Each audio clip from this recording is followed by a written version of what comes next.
At the far bend of the world, where the land sloped gently into a sea the color of old glass, stood Hollowake Bell.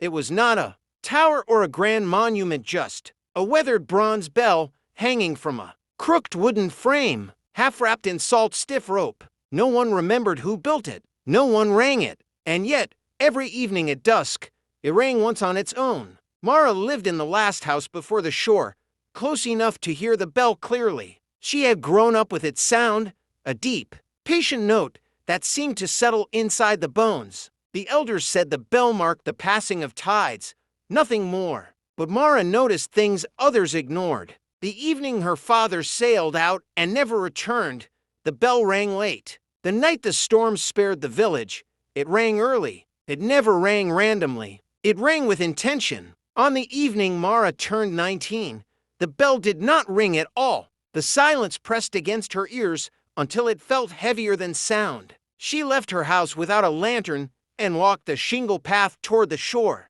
The sea was unnaturally still, holding the sunset in its surface like a breath not yet released. The bell frame stood empty. The rope swayed gently, cut clean through, as though by a careful blade. "You finally came," said a voice behind her. An old woman stood where the dunes met the path, wrapped in a cloak woven from faded sails. Her eyes reflected the sea's color. "The bell was never meant to ring forever," the woman said. "It rings to keep things as they are.